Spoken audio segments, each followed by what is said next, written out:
Noé deixou uma mensagem de alerta ao mundo, dizendo que o juízo de Deus chegaria. Todos precisavam entrar na Arca do Refúgio. A hora do juízo era um período de provação em que todos deveriam escolher entre aceitar ou rejeitar a mensagem. Quando o período de prova terminou, a porta da arca foi fechada e o juízo de Deus, por meio do dilúvio, veio sobre a terra. Os eventos finais seguirão exatamente esse padrão. Agora, venha comigo para o futuro.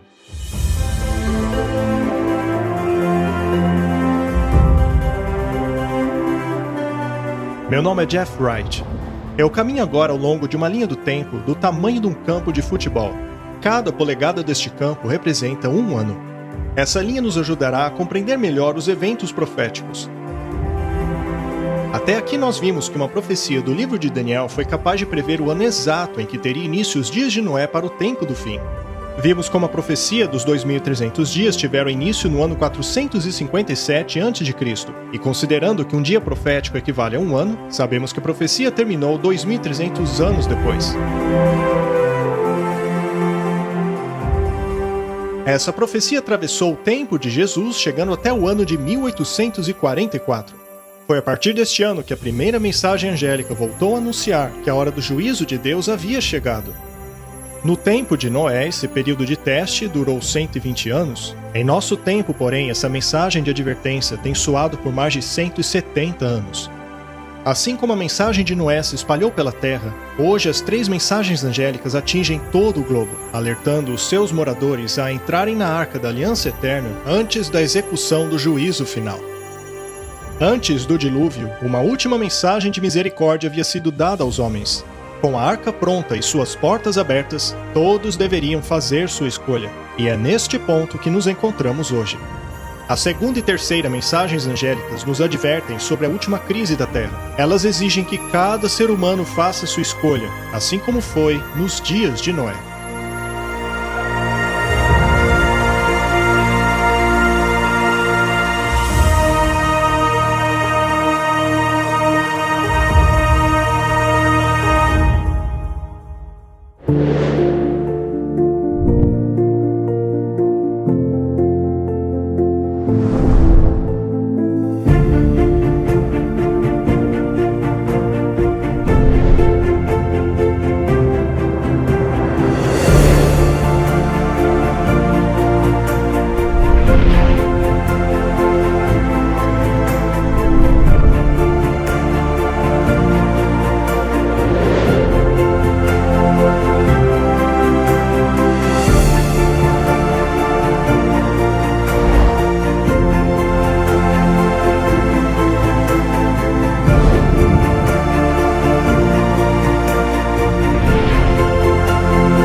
Noé pregou uma mensagem de juízo. A mensagem dele exigia que as pessoas tomassem uma decisão.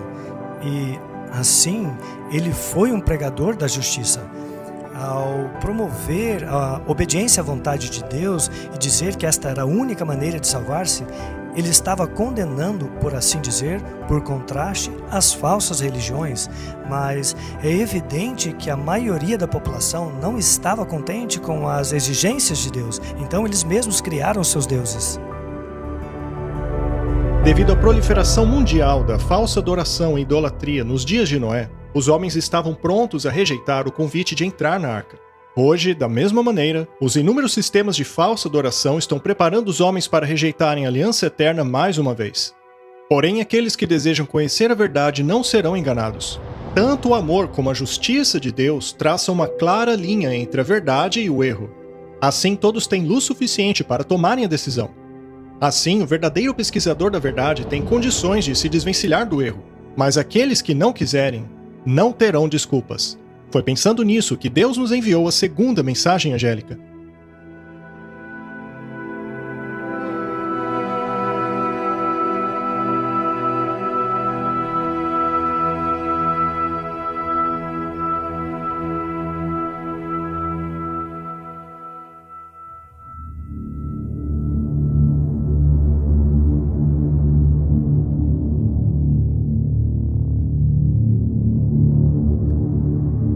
outro anjo seguiu dizendo: Caiu, caiu Babilônia, aquela grande cidade, que a todas as nações deu a beber do vinho da ira da sua prostituição.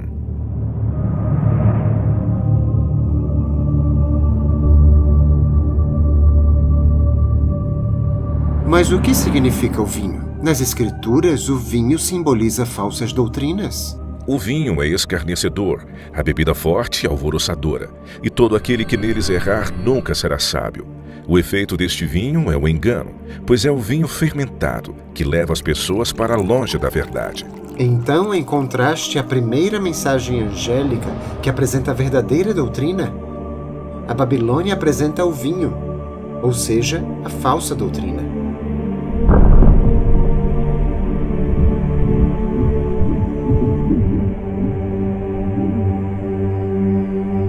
A escuridão da noite nos impede de ver a verdade ao nosso redor.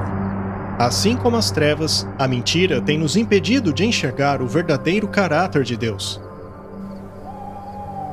Falsas ideias e doutrinas são como árvores que mudam de acordo com a estação. Elas balançam como vento e continuam a cair e a crescer há séculos. Só há uma maneira de afugentar as trevas. É somente com a luz.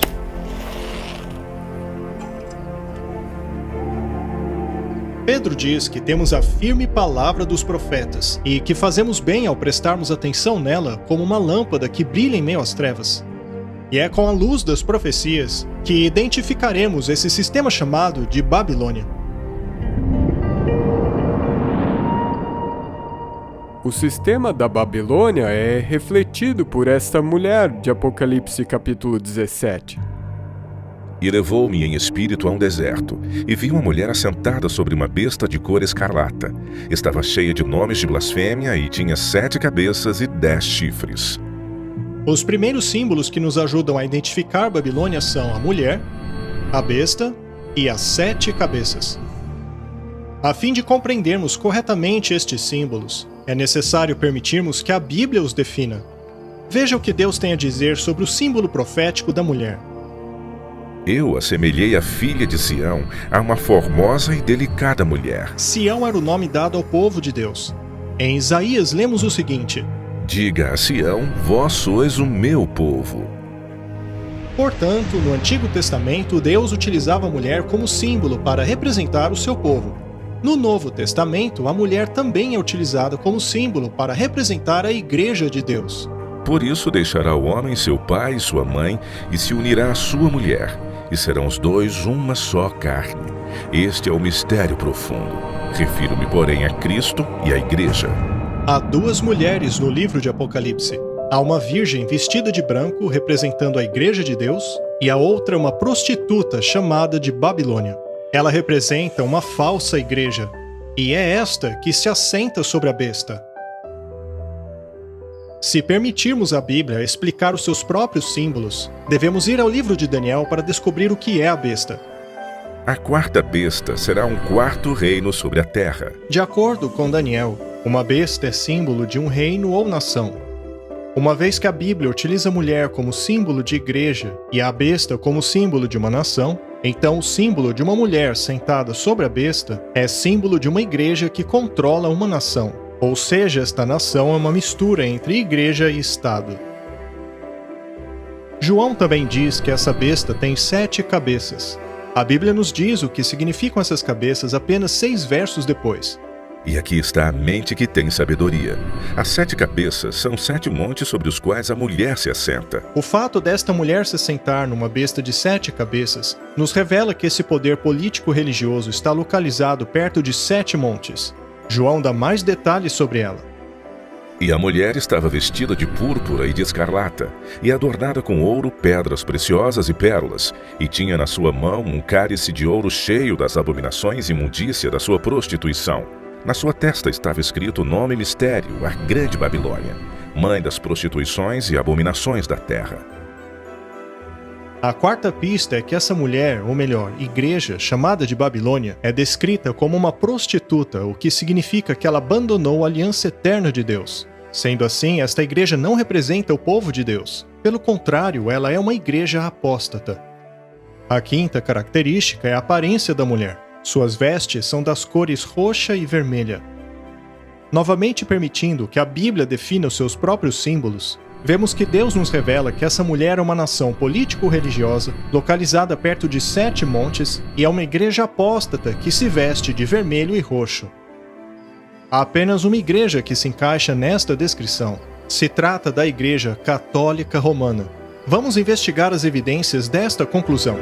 A Cidade do Vaticano é a única igreja-estado no mundo. É conhecida como a Cidade dos 7 Montes, e suas cores primárias são púrpura e escarlate.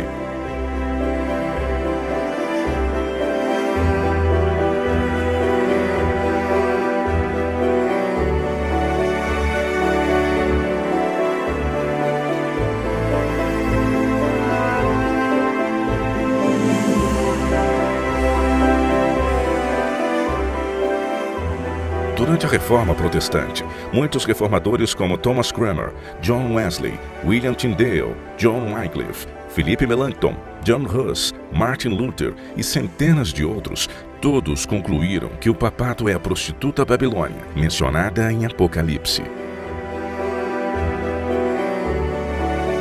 Eu, de minha parte, libertarei a minha mente e consciência, ao declarar em alta voz ao Papa e a todos os papistas que o papado é verdadeiramente ninguém mais que o reino da Babilônia, o próprio Anticristo. Afinal, quem seria o homem do pecado e o filho da perdição, senão aquele que, por seu ensinamento e ordenanças, aumenta o pecado e a perdição das almas da igreja, enquanto ele mesmo se assenta na igreja como se fosse Deus? Todas essas condições têm sido cumpridas ao longo do tempo pela tirania do papado. Martinho Lutero.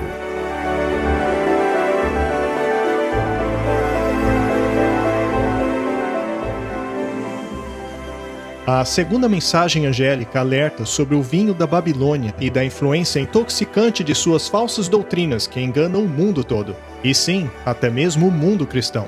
Mas isto não aconteceu repentinamente, mas subitamente ao longo de séculos. Quando você pensa na declaração de Jesus, pouco antes dele partir, ele disse: "Este evangelho será pregado por todo mundo, e então virá o fim." E nós vemos os discípulos saindo e pregando o evangelho, mas nós vemos que o fim não veio. E a razão, eu creio, é porque aquele evangelho se tornou corrompido. E um evangelho diferente começou a ser propagado pelo mundo. Na parte 2 desta série, vimos como o Evangelho Eterno e a Aliança Eterna foram revelados por meio do santuário. Mas agora veremos uma profecia no livro de Daniel que revela que o santuário seria atacado. É sobre isto que se trata. É um ataque ao Evangelho e à Aliança. Esta foi substituída por uma falsa.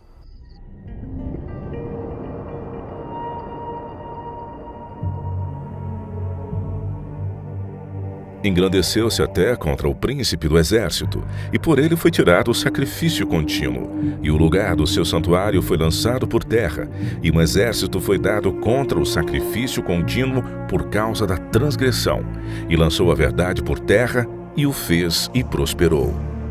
Não resta dúvida ao se analisar a sequência do capítulo de que o chifre pequeno é o papado católico romano. A profecia de Daniel nos revela que o papado se engrandeceria e se exaltaria acima do príncipe do exército, que é Cristo. E por meio do papado, a verdade, representada pelo santuário e por Cristo, seriam lançados por terra. Ao invés de olharem para Cristo como sumo sacerdote no santuário celestial, as pessoas foram ensinadas a olharem para um sacerdote humano em um falso santuário.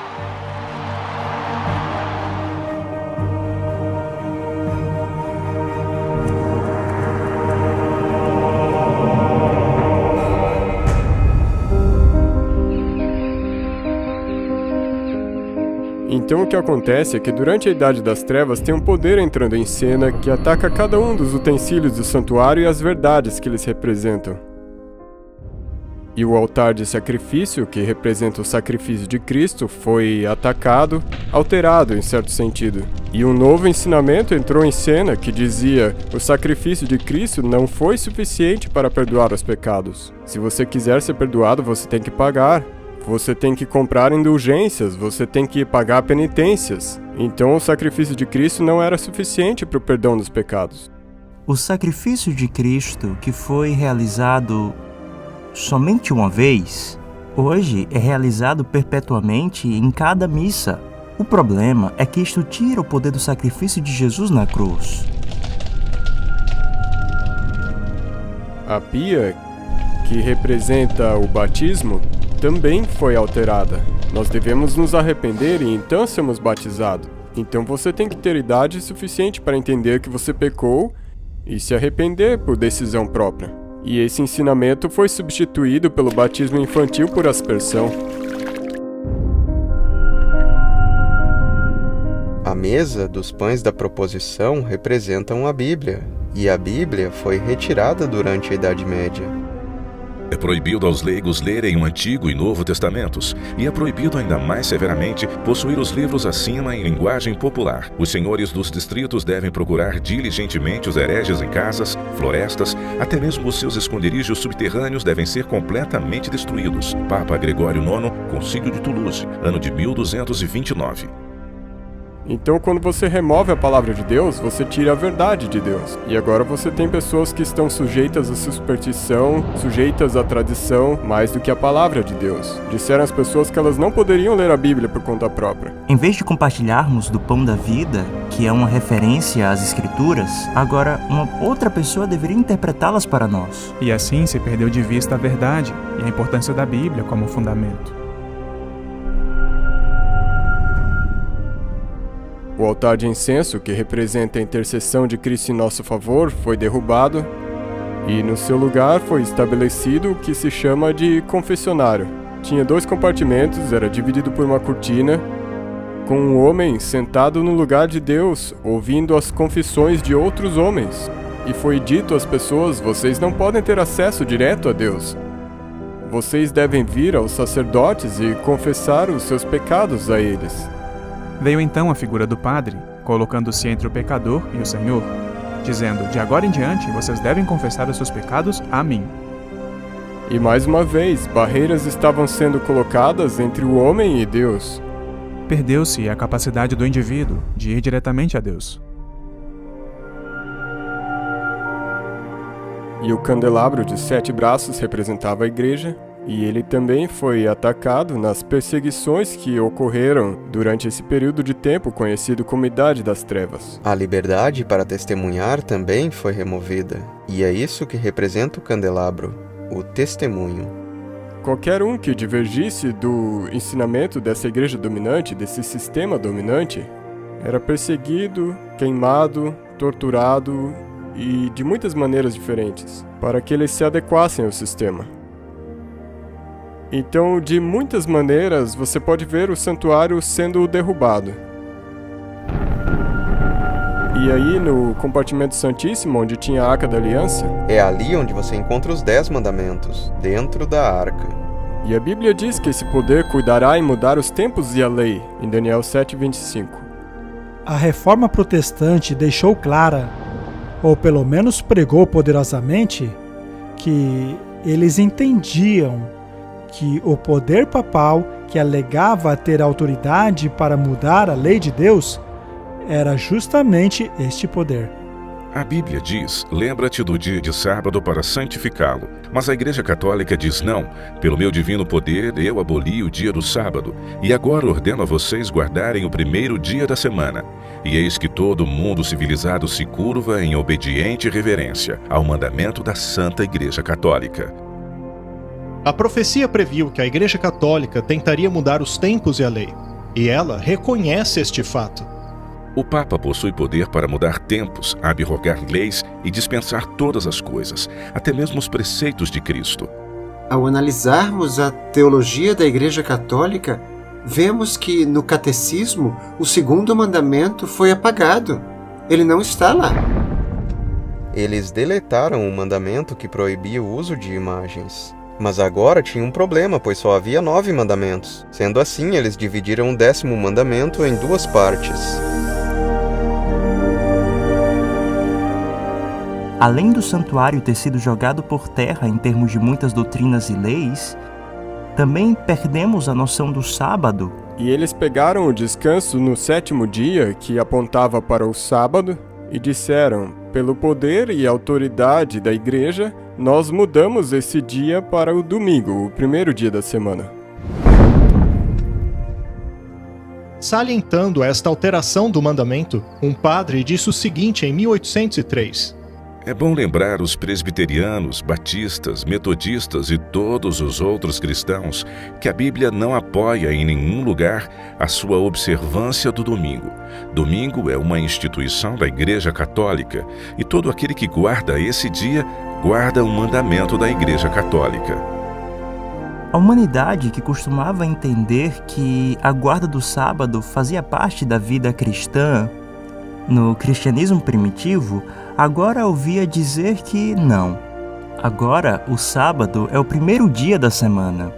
Esta mudança foi feita pela Igreja Católica Romana, pois ela alega possuir este poder.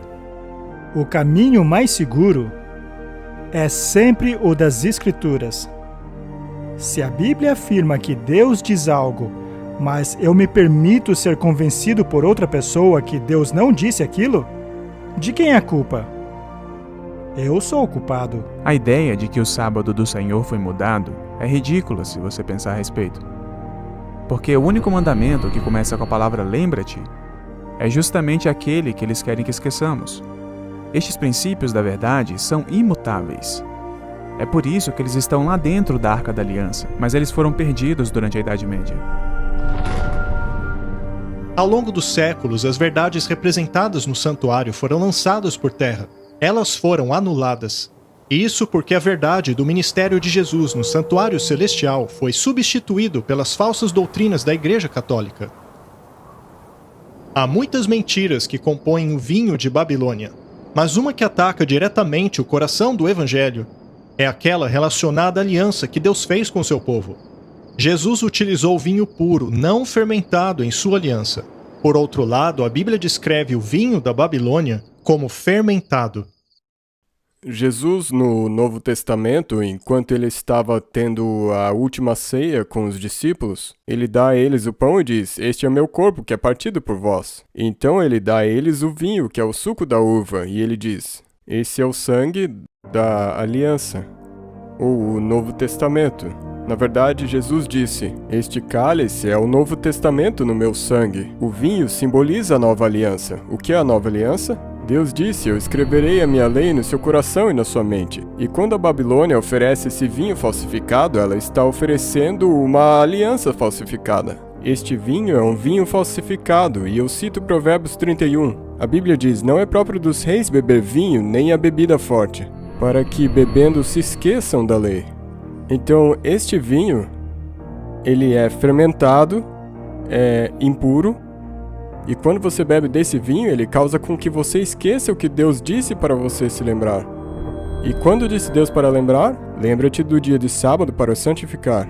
Então é esse o vinho que está sendo dado para o mundo atualmente.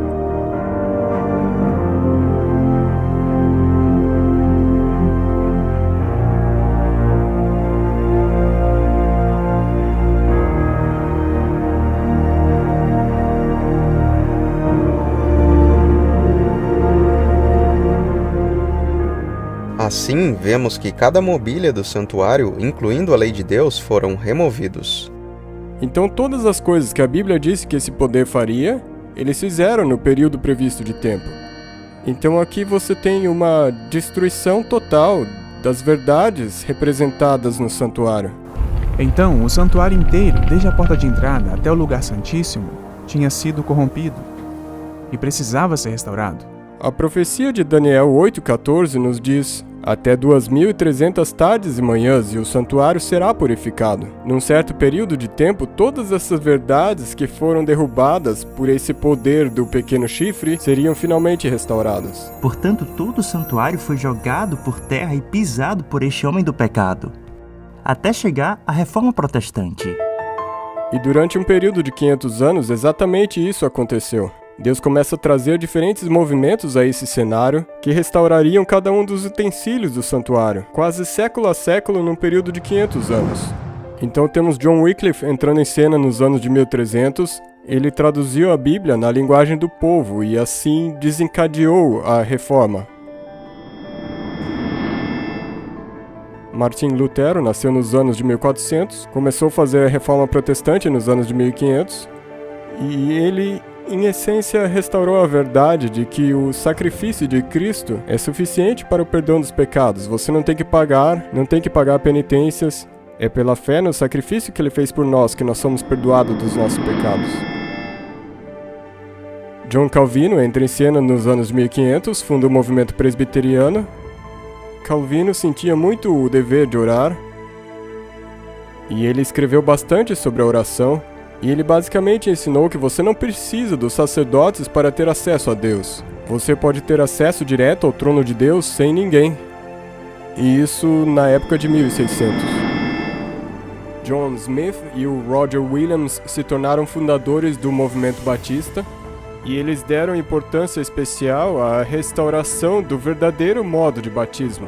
Você deve se arrepender e então ser batizado.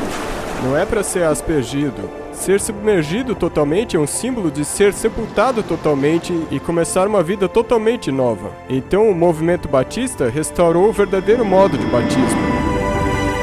E nos anos de 1700, nós temos John Wesley que entra em cena, e ele é o fundador do movimento metodista. E ele nota especialmente a importância do ministério de evangelismo leigo. Vós sois a luz do mundo, resplandeça a vossa luz. E o movimento metodista incorporou todas essas coisas que os movimentos antes dele restauraram. E eles adicionaram esse elemento do evangelismo. Vós sois a luz do mundo, deixe a luz brilhar. E pelos anos de 1800 ainda tem um artigo do santuário a ser restaurado. É a Arca da Aliança, mais especificamente o sábado, no 7º dia. E foi nesse século que Deus trouxe em cena o movimento adventista do 7º dia, que focaria especialmente na lei de Deus e no mandamento que foi derrubado, que é o sábado no 7º dia. Então, basicamente, você tem duas profecias no livro de Daniel, uma dizendo que o santuário seria profanado e outra dizendo que o santuário seria purificado no fim dos 2.300 dias. E você vê que a história confirma isso nos mínimos detalhes. O fato de que esse evangelho eterno seria novamente pregado em 1844 simplesmente significa que todas as coisas que foram alteradas e derrubadas no Evangelho verdadeiro teriam sido restauradas até 1844, na mesma época que o Evangelho eterno foi totalmente restaurado e começou a ser pregado novamente. É nessa hora que o julgamento começa. E agora você tem essa mensagem sendo espalhada, é uma mensagem para os últimos tempos, e é uma mensagem que na verdade prepara o mundo para a volta de Cristo. Assim como Noé chamava as pessoas a saírem da multidão e entrarem na arca, Deus, nos últimos dias, está chamando as pessoas para fora dos enganos de Babilônia. E ouvi uma outra voz do céu dizendo: Sai dela, povo meu, para não participarem dos pecados dela e nem recebam de suas pragas. Sai dela, povo meu. Você sai da falsidade e entra para a verdade. O povo de Deus dentro de Babilônia representa as igrejas que alegam servir ao Senhor. Do contrário, Deus não as chamaria de seu povo. Deus está convidando as pessoas para a verdadeira adoração. Nos dias de Noé, a mentalidade da maioria ridicularizava o plano de salvação. Eles se recusaram a entrar na arca. E no tempo do fim também é um caminho para a arca, pois existe a Arca da Aliança que aponta para a lei de Deus dentro do santuário. E quem rejeitaria a primeira, também rejeitará a segunda. Mas há muitos que estão sendo enganados. Há muitos que aceitam o erro por ignorância. Mas conforme Deus vai iluminando essas pessoas com o seu Espírito, à medida que passam a entender as verdades bíblicas, aí sim farão a escolha consciente e poderão sair do sistema que rejeita a vontade de Deus. Essas pessoas perceberão que o sábado, assim como a mensagem dos mandamentos de Deus, não é pregado pelas suas igrejas. Nelas não é pregado que a hora do juízo de Deus chegou. E ao constatarem que as suas igrejas não pregam a primeira mensagem angélica, elas finalmente decidiram sair.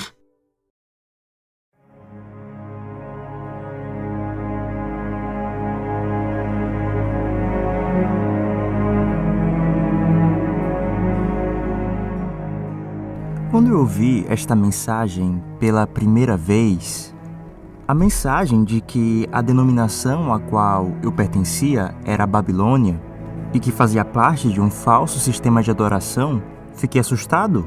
Veja, eu fazia parte da Igreja Católica. Eu conhecia muitas pessoas boas dentro do sistema católico, mas quando vi que seus ensinos contrariavam a Bíblia, eu não tive escolha. Sendo um ser humano racional, eu olhei para a questão e pensei: a única decisão lógica é fazer o que Deus pede em sua Bíblia, e não as tradições dos homens. E foi uma decisão muito difícil, pois toda a minha família é católica, e até hoje ainda são. Mas é uma decisão necessária para que as pessoas vejam que Babilônia caiu. Não apenas uma, mas 2 vezes. Já que não foi apenas o catolicismo que caiu, mas também as filhas da prostituta, que é mencionada em Apocalipse capítulo 17, elas também se tornaram Babilônia espiritual. E sobre a sua testa estava escrito um nome: Mistério, a Grande Babilônia, mãe de todas as prostitutas e abominações da terra. Ela é descrita como sendo a mãe das meretrizes e abominações. Então, ela é a mãe e tem filhas. Então, quando essa mensagem do segundo anjo é proclamada, eu creio que essa mensagem fala geralmente sobre a mãe, mas especificamente sobre as filhas. Então, quem são as filhas? São as igrejas protestantes que saíram dela e não mais estão protestando. As que rejeitaram a mensagem do primeiro anjo.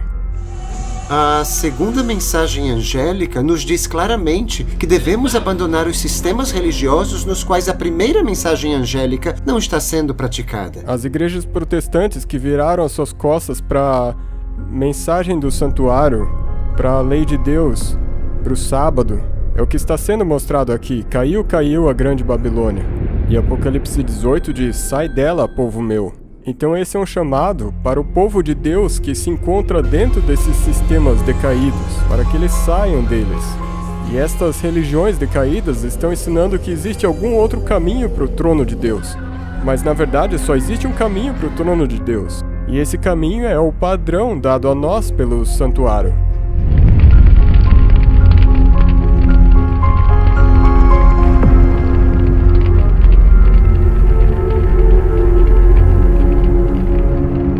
Ao invés de protestarem contra as tradições de homens e o vinho da Babilônia, estas igrejas se embebedaram dele e o jorram para as suas congregações.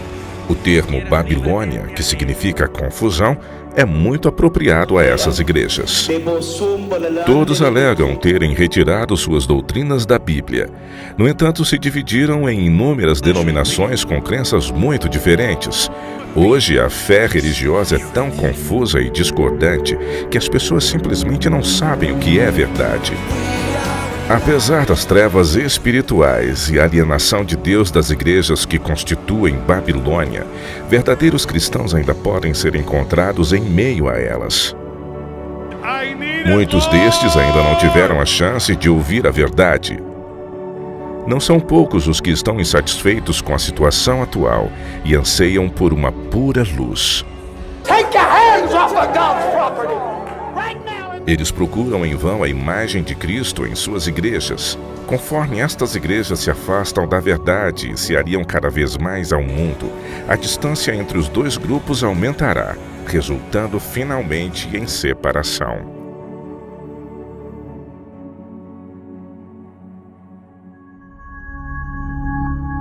Eu me lembro quando eu ouvi essa mensagem pela primeira vez, e eu posso te dizer que eu era uma dessas pessoas que estava na Babilônia.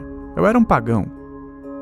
Mas quando eu fui a Jesus pela primeira vez, e eu me uni às típicas igrejas evangélicas, eu não sabia dessas coisas que estamos falando agora. E quando eu aprendi a verdade do sábado, e sobre a mensagem que nos chama a sair de Babilônia, foi muito difícil para mim, foi realmente doloroso. Eu lembro que fiquei irritado com a sensação de que havia sido enganado, que eles podiam até ser sinceros, mas que eram professores que não estavam ensinando a mensagem completa. Eu fiquei frustrado. E fui a vários pastores diferentes perguntando por que guardamos o primeiro dia da semana. A Bíblia diz claramente que o sábado é o 7º dia. De cerca de 10 pastores com quem eu conversei, eu recebi umas 11 ou 12 respostas diferentes. Eles não concordavam entre si. Isso me convenceu de que havia algo errado. E em segundo lugar, não foi uma coisa fácil porque os meus amigos estavam todos nessas igrejas e eu tive que tomar uma decisão. Será que eu estou disposto a perder não apenas os amigos, mas também o trabalho. Eu tive que abrir mão de alguns empregos porque o sábado é sagrado, eu não podia trabalhar nesse dia. E então eu acabei passando por dificuldades por tomar essa decisão. Mas sabe, depois de tudo, eu vi como Deus me abençoou e cuidou de mim. Porque sempre que nós damos um passo de fé e confiamos nele, no final das contas será melhor. Ele abençoará e até fará milagres por nós. A primeira e a segunda mensagens angélicas são desafiadoras para a maioria dos cristãos. Suas advertências questionam crenças fundamentais que muitos carregam desde a infância. Eu imagino que a mensagem de um dilúvio universal trazida por Noé tenha desafiado o povo de sua época da mesma maneira. Muitos deles alegavam serem adoradores de Deus, mas haviam se afundado tanto em falsa adoração que achavam que Noé estava louco, e assim rejeitaram o convite para entrar na arca. Hoje, o vinho da Babilônia e a falsa adoração estão surtindo o mesmo efeito. Isso faz com que muitos cristãos rejeitem a primeira mensagem angélica. Rejeitam a mensagem que os convida a entrar na Arca da Aliança Eterna. É o chamado para adorarmos aquele que fez o céu, a terra e o mar. E vimos como essa mensagem remete ao mandamento do sábado, já que este é o memorial de sua criação e sinal de sua aliança eterna. Ao descansarmos no dia de sábado, mostramos que adoramos o verdadeiro Deus e que entramos na verdadeira aliança ao abraçarmos o símbolo do sábado. Mas muitos cristãos sinceros estão enganados. Acreditam adorarem o verdadeiro Deus e serem parte de sua aliança, ao mesmo tempo em que desprezam o coração dela. Mas Deus sabe que muitos destes são fiéis à luz que receberam. Porém, se ao conhecerem a verdade e rejeitarem as 3 mensagens angélicas, elas também ficarão fora da arca, assim como aqueles que rejeitaram a mensagem de Noé. Deus é amor, e é justamente por isso que ele não força ninguém a aceitar sua misericórdia. O amor suporta, o amor convida, o amor suplica, mas ele nunca viola o livre-arbítrio. Nossa existência é baseada nisso. Deus se deleita naqueles que vão até ele, mas também respeita a decisão daqueles que não vão. Mas não é assim com o seu adversário. Ele utiliza todo tipo de arma, inclusive a coerção, para forçar a sua adoração e atingir os seus objetivos. Por séculos, Satanás tem preparado seus piores enganos para a batalha final. O amor, por outro lado, leva cada pessoa a tomar uma decisão inteligente de acordo com a sua vontade. E é para desmascarar o plano do inimigo que Deus envia a terceira mensagem angélica, para que todos tenham luz e ninguém precise ser enganado ao estarem no vale da decisão.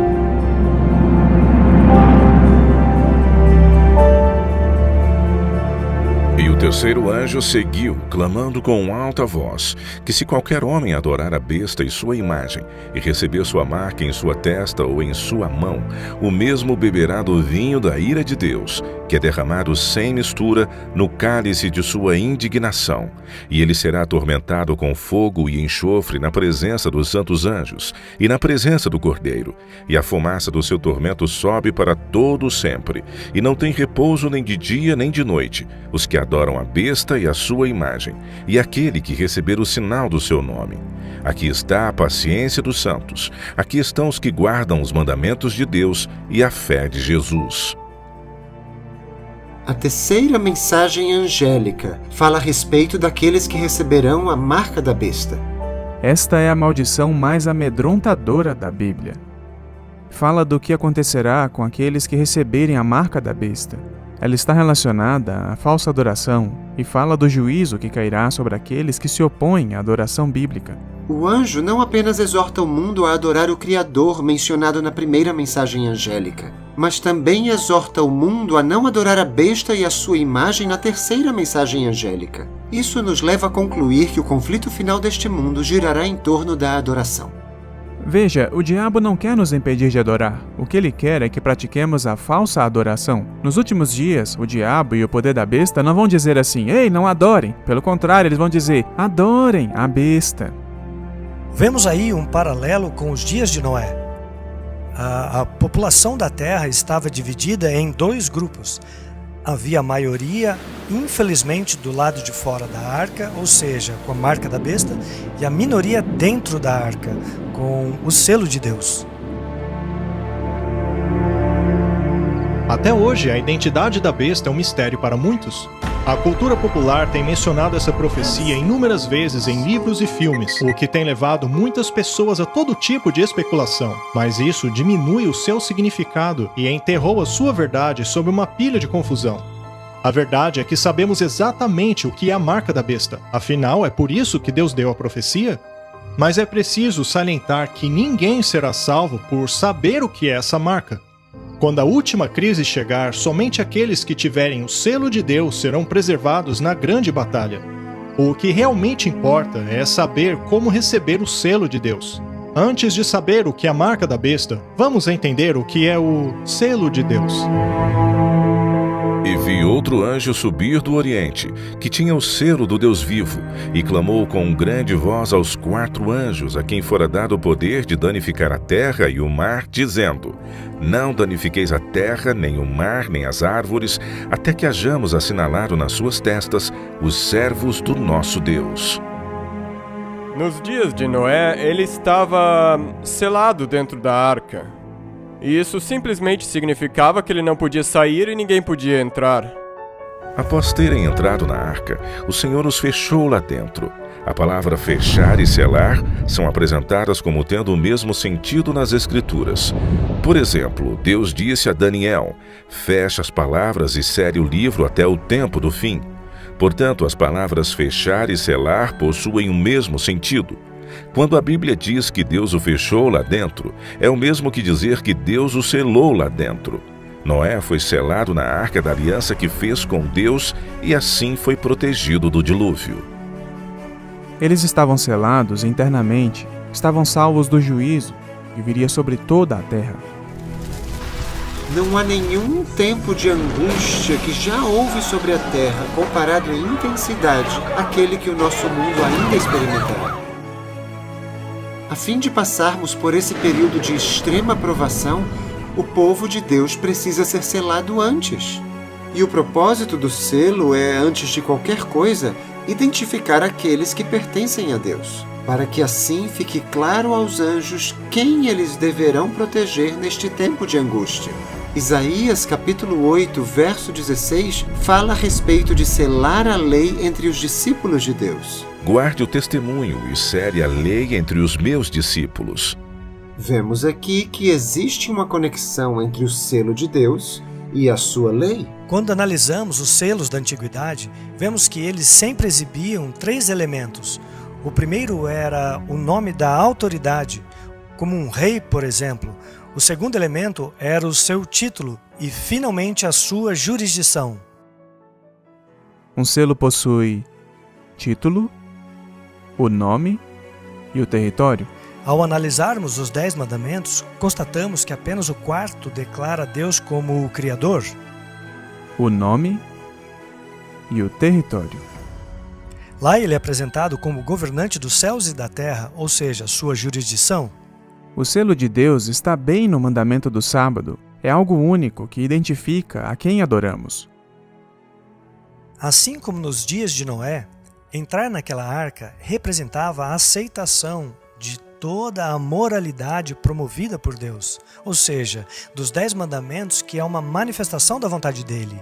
Da mesma maneira, no tempo do fim, a aceitação do sábado indicará a aceitação de todos os requisitos morais de Deus. O selo, de acordo com a Bíblia, pode ser resumido em um mandamento apenas, o 4º mandamento, mas não porque esse mandamento seja em si mesmo um mandamento com poder salvador, mas porque este mandamento valida todo o restante da lei. Sem o 4º mandamento, todo o decálogo pode pertencer a qualquer um, mas ele foi escrito pelo Senhor, pelo Criador. E dessa maneira, toda a lei passa a ter o seu selo de autoridade. Ao guardar o sábado genuíno do quarto mandamento, estamos assim reconhecendo a autoridade do legislador do universo, e é por isso que é importante guardar o sábado. E santificai os meus sábados, para que sejam um sinal entre mim e vós, para que saibais que eu sou o Senhor vosso Deus. A verdade é que o sábado determina quem você adora. A guarda do sábado revela que dedicamos a nossa vida ao nosso Criador, ao nosso Salvador.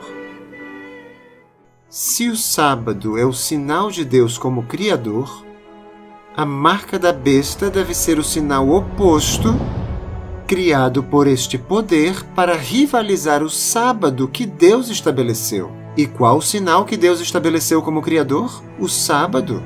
Qual seria então o sinal que distingue a besta e exige adoração por parte do povo? Ora, precisa ser um outro dia? No livro de Apocalipse, a última guerra é uma guerra sobre adoração. A terceira mensagem angélica nos adverte 2 vezes que muitos adorarão a besta. Esta é uma violação do primeiro mandamento, que diz: não terás outros deuses diante de mim. A terceira mensagem angélica nos adverte 2 vezes que muitos adorarão a imagem da besta, que é uma violação do segundo mandamento, que proíbe a adoração de ídolos e imagens. Somos advertidos que muitos receberão o nome da besta, o que é uma contrafação do terceiro mandamento, que nos proíbe de tomar o nome de Deus em vão. E, finalmente, a terceira mensagem angélica nos adverte 2 vezes para não recebermos a marca da besta, uma contrafação do selo de Deus no quarto mandamento, que diz: lembre-se do dia de sábado para o santificar. Então, se você olhar para esse paralelo entre não ter outros deuses, o número, o nome, a imagem, e tem o sábado, que é a marca, na verdade tudo é um paralelo. Tudo gira em torno da primeira tábua dos 10 mandamentos.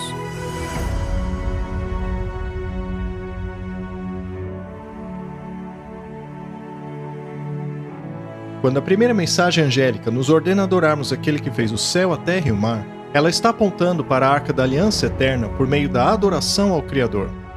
A segunda mensagem angélica nos alerta contra os falsos sistemas de adoração que desviarão as pessoas da aliança.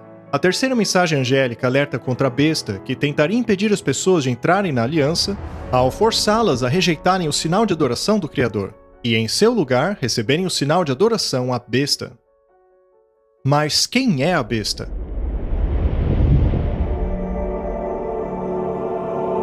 E fiquei de pé na areia do mar, e vi uma besta emergir do mar, e tinha 7 cabeças e 10 chifres, e sobre os chifres 10 coroas, e sobre as cabeças havia um nome de blasfêmia. João viu que a besta tinha 7 cabeças e 10 chifres. Esta é a mesma descrição da besta encontrada em Apocalipse capítulo 17, que carregava a mulher chamada de Babilônia, vestida de púrpura e escarlate. Perceba que essa besta também tem 7 cabeças e 10 chifres. No capítulo 13, João vê a primeira besta que emerge do mar. No capítulo 17, o mar é descrito da seguinte maneira: as águas que viste, onde se assenta a prostituta, são povos e multidões, nações e línguas. O que Deus deseja revelar aqui é que este poder surgiria de uma área populosa. A besta do Apocalipse 17 carrega uma mulher que é cheia de nomes de blasfêmia.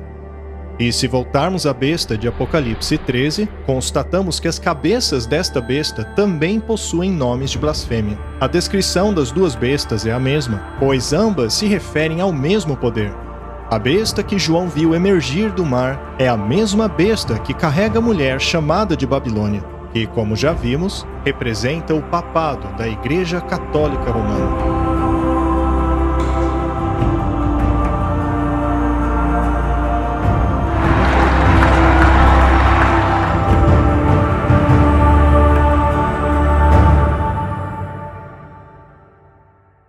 Eventualmente, depois de muito estudo a respeito da besta e tendo-se concluído que esta representava o papado e a Igreja Católica, vemos que ela faz uma alegação muito importante.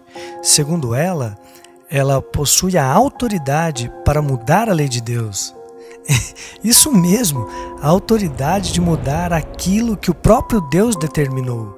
Ela mudou o dia do 4º mandamento. Não mais o sábado, que é um sinal do poder criador de Deus, mas instituíram então o domingo. E é esse dia que a Igreja Católica alega ser a marca da sua autoridade. E no tempo do fim, essa será a marca da besta.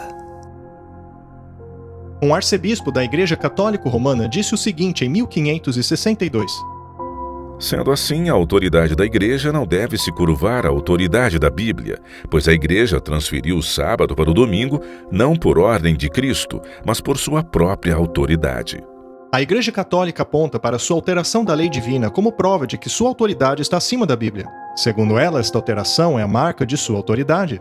No século XIX, a Igreja Católica publicou a primeira edição de um artigo que mais tarde foi intitulado Desafio Romano: Por que os protestantes guardam domingo? Nesta publicação, o autor católico confronta os protestantes com essa pergunta: Ainda não é tarde para os protestantes se redimirem. Será que o farão? Será que permanecerão consistentemente sobre a profissão protestante? Será que considerarão apenas a palavra escrita, somente as Escrituras como sua única autoridade e norma?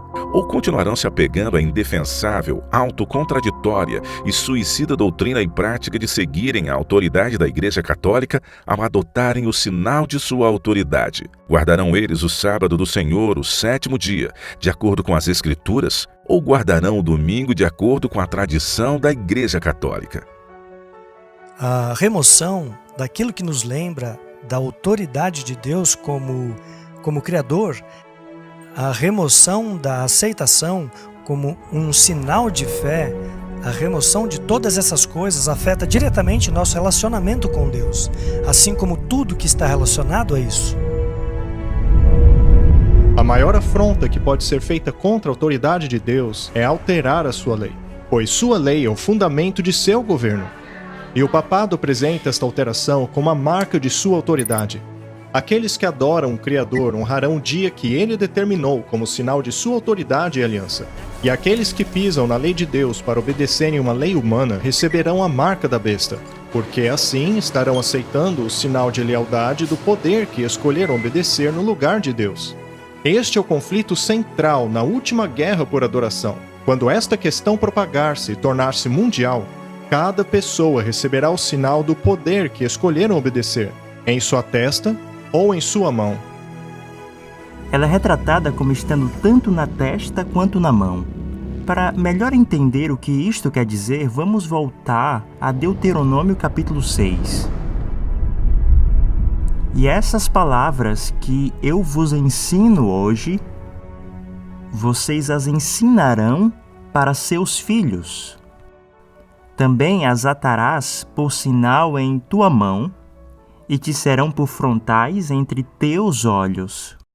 Primeiro, precisamos compreender a que se refere estas palavras.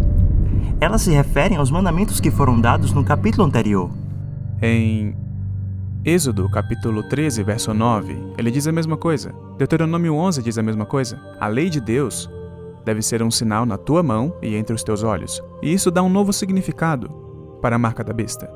Tê-la como sinal na testa quer dizer que você fez um consentimento mental de não seguir a Cristo.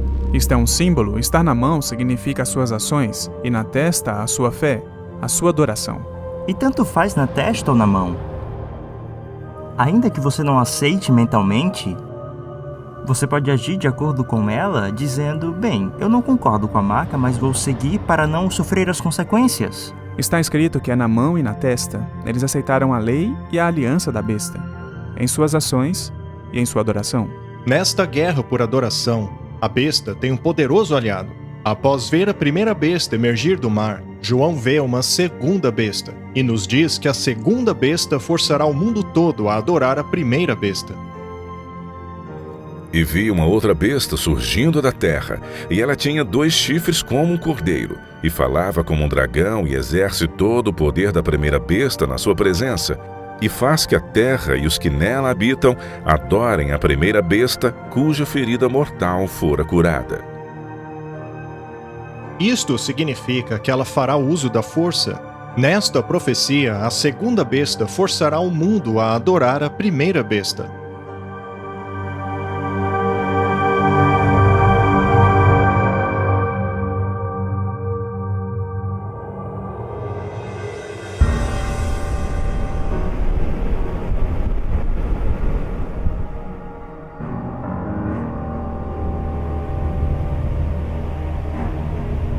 A primeira besta surge do mar, e já vimos como a Bíblia utiliza o mar como símbolo para representar um lugar populoso, povos, multidões, nações e línguas. Mas a segunda besta surge da terra, que por contraste representa um lugar deserto, longe dos lugares populosos da terra. Temos aí uma nova nação crescendo em poder num lugar relativamente despovoado.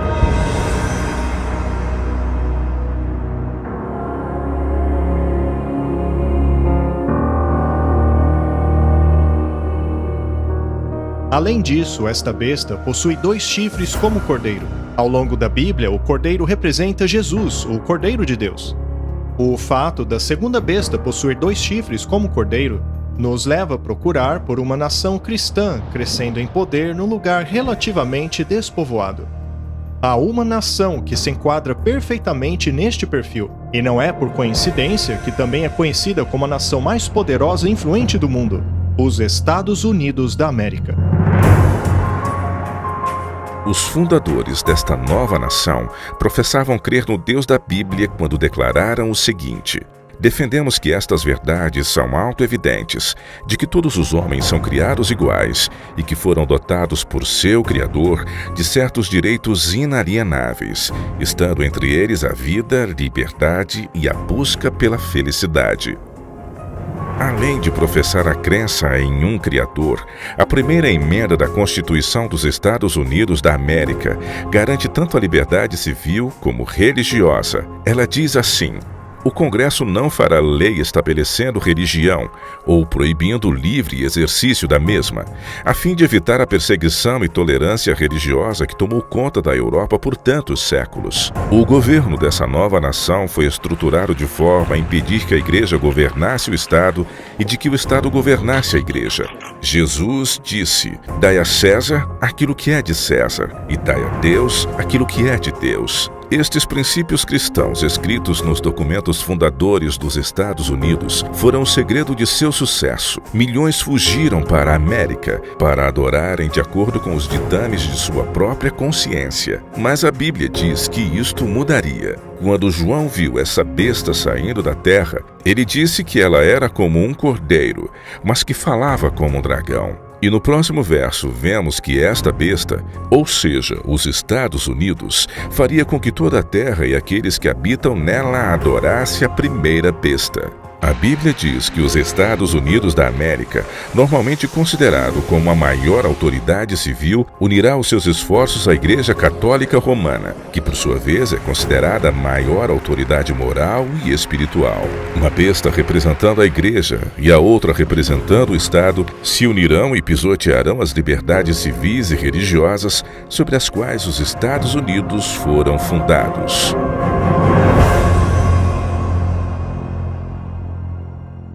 No tempo de Cristo e dos apóstolos, milhares estavam abandonando a religião dos fariseus e dos saduceus, que Jesus havia declarado como corruptas, e elas estavam ingressando no corpo de Cristo, na sua igreja neotestamentária.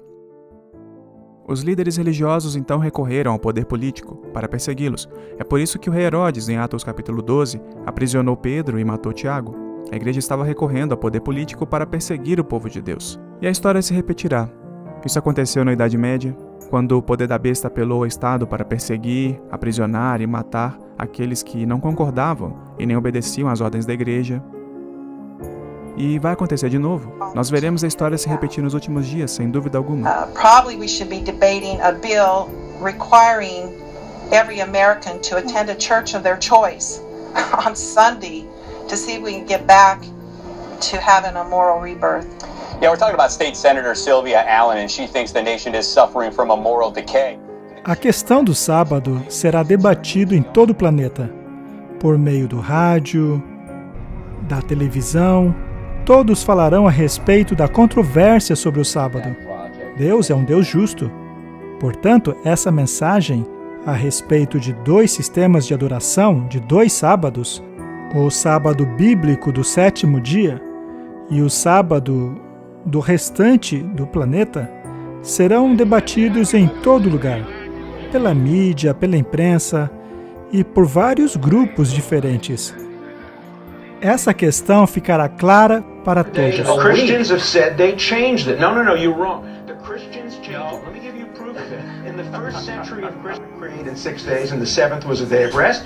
Now the first day, the Sunday, which was, by the way, borrowed by the Romans and the Greeks.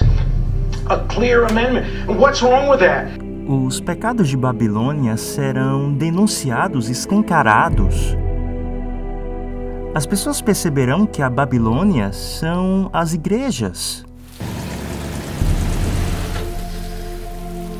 As igrejas que têm ensinado falsas doutrinas. Eles indagarão seus padres e pastores, perguntando: isso tudo é verdade? Por que não nos disseram antes? Eles questionarão se tudo isso é verdade. Infelizmente, a maioria dos líderes farão de tudo para manter os membros enredados em seus enganos, dizendo paz e segurança, não se preocupem. Muitos, porém, não se contentarão. Grande número de pessoas ouvirão a mensagem e abraçarão a verdade. Eles se manterão firmes, ainda que isto custe muito para eles. Eles passarão por dificuldades e perseguição, mas finalmente se separarão de Babilônia. Muitos abandonarão suas igrejas denominacionais, mas os líderes religiosos não ficarão satisfeitos com isso. Eles farão tudo o que puderem para combater a mensagem da verdade. Esses líderes de igrejas protestantes acabarão se unindo ao poder do Estado e assim formarão uma imagem da besta. E provavelmente haverá um grande tumulto financeiro no mundo, também desastres naturais, e eles dirão: todas essas calamidades estão acontecendo porque este pessoal aqui não está obedecendo. Eles estão seguindo suas próprias ideias bíblicas. E daí eles irão apelar ao poder do Estado. Esses líderes de igrejas protestantes acabarão se unindo ao poder do Estado e assim formarão uma imagem da besta. A igreja e o Estado darão as mãos. Mas eu sei que isso parece impossível num país como os Estados Unidos, que prega a liberdade religiosa e que proíbe que o Congresso faça leis que estabeleçam a religião ou que proíba o exercício das mesmas. Você pode se perguntar como isso vai acontecer nos Estados Unidos da América. Apocalipse capítulo 13 diz que é exatamente isso que vai acontecer. E faz grandes maravilhas, de maneira que até fogo faz descer do céu a terra à vista dos homens, e engana os que habitam na terra com sinais que lhe foi permitido que fizesse em presença da besta, dizendo aos que habitam na terra que fizessem uma imagem à besta que recebera a ferida da espada e contudo revivera. Quando é dito que os Estados Unidos dirão ao mundo para fazer uma imagem à besta, significa que devem emular o sistema do papado unindo a igreja e o Estado. As principais igrejas dos Estados Unidos se unirão em pontos comuns de doutrina e influenciarão o Estado a impor os seus pontos de vista. Os líderes religiosos dos Estados Unidos farão grande pressão para a aprovação do decreto dominical. Os governos serão inundados com pedidos para uma legislação que assegure o domingo como dia de adoração.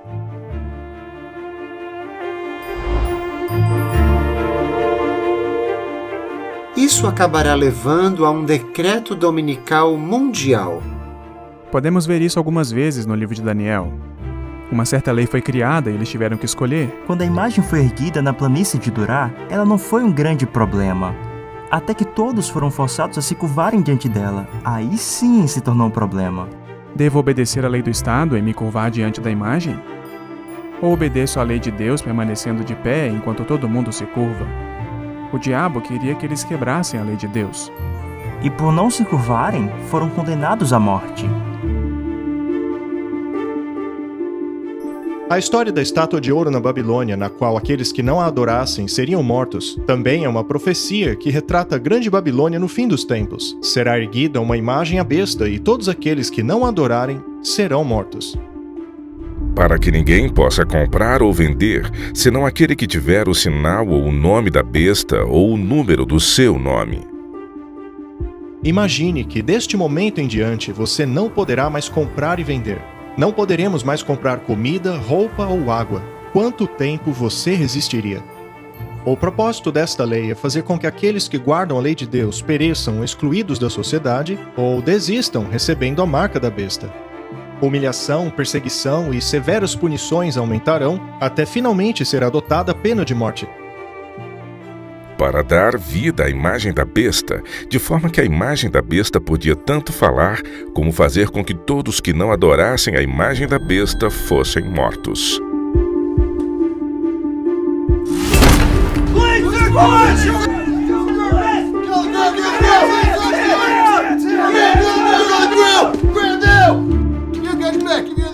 Qualquer um que não obedeça a esta lei do Estado, instigada pela Igreja, será perseguido. A pressão política será exercida de maneira tal que acionarão a polícia e o exército para perseguirem aqueles que se mantêm firmes nas verdades bíblicas. Muitos, antes do fim do tempo de graça, perderão suas vidas. Outros serão aprisionados. O erro e o engano tomará conta de todo o planeta.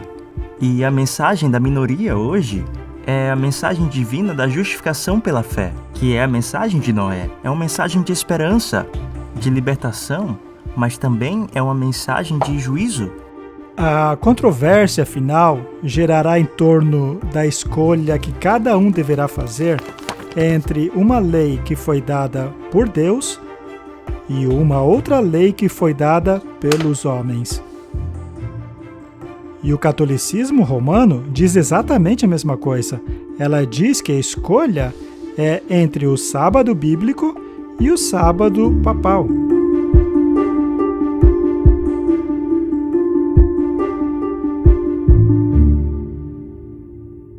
Ninguém possui ainda a marca da besta. Será apenas quando um decreto for imposto por lei que homens e mulheres receberão a marca do poder que escolheram obedecer. Antes de prosseguirmos, eu gostaria de considerar 3 princípios por trás desta controvérsia. Entenda que o contexto entre o sábado de Deus e a lei dominical é uma disputa a respeito do caráter de Deus. Afinal, compeliria ele as pessoas a adorá-lo por meio da força? Ou deseja ele que o adoremos voluntariamente em resposta ao seu amor? A sua resposta a esta pergunta determinará de qual lado do conflito você estará. Se você crê que Deus força suas criaturas a adorá-lo, você verá o decreto dominical como a vontade dele. Por outro lado, se você crê que o caráter de Deus é abnegado e amável, então você verá nesta violação da liberdade de consciência a atuação de um outro poder. E a segunda pergunta seria: como Deus nos salva? A ideia de que podemos aplacar a ira de Deus e dar um fim às calamidades pela estrita imposição de um dia de adoração é a aplicação do princípio de que o homem pode salvar-se por meio de suas obras. Por outro lado, se crermos na promessa da aliança de Deus de que Ele opera nossa salvação, nós entraremos em seu descanso guardando o sábado do 7º dia, que nos foi dado como sinal de que reconhecemos que Ele é o nosso Salvador. O terceiro princípio é o da demonstração. É na crise que o nosso caráter é revelado, e quando a última crise tomar conta do mundo, todos manifestarão o caráter que desenvolveram. Um grupo revelará o caráter abnegado de Deus ao sacrificar suas vidas para ajudar outros, enquanto que o outro grupo revelará o caráter egoísta do adversário ao sacrificarem a vida de outros a fim de salvarem as suas. Estes são os princípios por trás do conflito que envolverá todos nós. Agora você entende porque sua compreensão a respeito do caráter de Deus e de seu plano da salvação certamente influenciará a sua escolha entre a marca da besta ou o selo de Deus.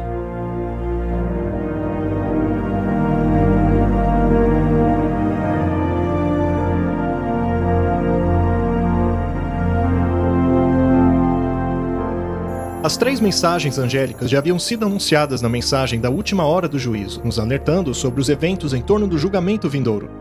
Mas não sabemos o ano exato em que esses eventos ocorrerão. No entanto, sabemos que eles ocorrerão em breve e em rápida sucessão. Vejamos agora esses últimos eventos em detalhes. As circunstâncias do mundo já estão trabalhando juntas para trazer à tona a marca da besta, assim como diz a Bíblia. Após isso será o fim do tempo da graça, seguido pela execução do julgamento, e finalmente a segunda vinda de Cristo. Nos dias de Noé, o mundo inteiro estava no vale da decisão, mas depois que todos fizeram sua escolha entre aceitar ou rejeitar o refúgio da arca, a porta da misericórdia fechou. O tempo para decidir havia acabado. Todos haviam feito sua escolha entre aceitar ou rejeitar o convite da aliança eterna. E muito em breve, a porta fechará novamente, para sempre.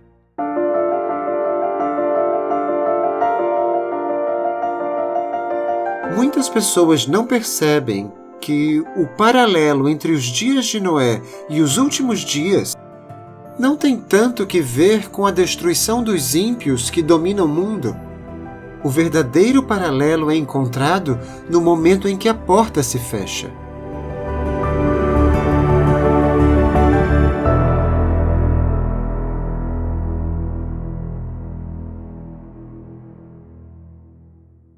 Nós, humanos, simplesmente não entendemos a paciência e a longanimidade de Deus.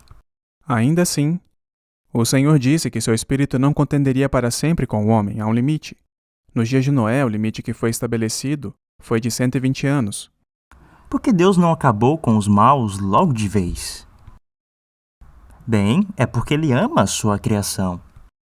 Ele precisa demonstrar que cada gota de oportunidade e paciência será oferecida ao perverso. Mas chega uma hora que a graça acaba. E isso é revelado pelo fechamento da porta da arca. Eu penso que estamos chegando no momento final do tempo de misericórdia oferecido por Deus para essa geração.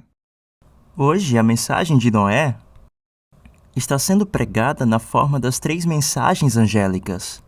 Mas vai chegar uma hora em que essa mensagem não será mais pregada. Os ímpios se perderam não quando começou a chover, mas quando a porta se fechou. Noé foi salvo, ele estava selado. Mas quem havia ficado do lado de fora estava perdido. Mas as pessoas não sabiam. Eles viram a porta fechar, mas zombaram de Noé, sem nem perceber que para eles a salvação havia acabado.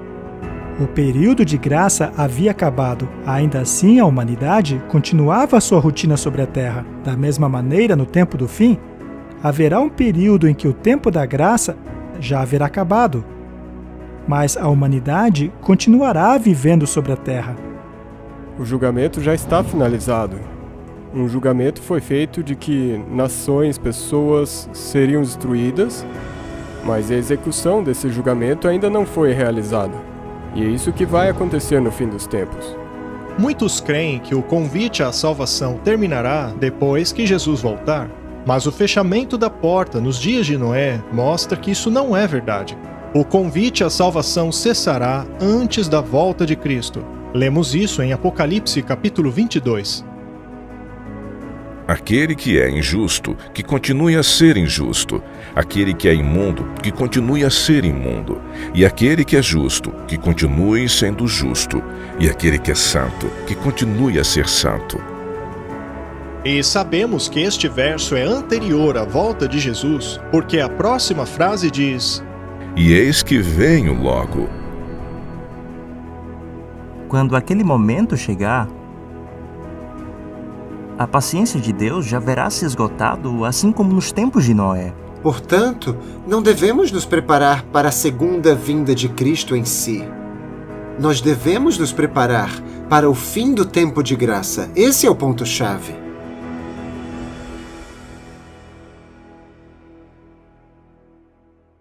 Neste momento, o nosso caso no julgamento celestial ainda está sendo investigado. A porta para o refúgio da aliança eterna ainda está aberta. Essa porta é Jesus. Eu sou a porta. Aquele que entra por mim será salvo. Jesus também falou sobre a porta da salvação no livro de Apocalipse. Coloquei diante de ti uma porta aberta, e nenhum homem pode fechá-la, pois tens pouca força. O próprio Noé não fechou a porta da arca, porque ela representa a porta da salvação. Nenhum homem pode fechar essa porta. Imagine a fé de Noé ao construir a arca por 120 anos, sabendo que ele não poderia fechá-la. Ele confiou que Deus cumpriria sua promessa, e ele cumpriu. A Bíblia diz que o Senhor o fechou lá dentro. Quando o juiz bate o martelo, o caso está encerrado e a investigação concluída. Da mesma maneira, o fechamento da porta da arca mostrou que o caso de cada indivíduo estava encerrado. Todos haviam escolhido aceitar ou rejeitar o convite à misericórdia. E para entendermos como Deus fechará a porta da salvação no fim dos tempos, precisamos recorrer ao estudo do santuário. Nele veremos que a porta da salvação está aberta agora.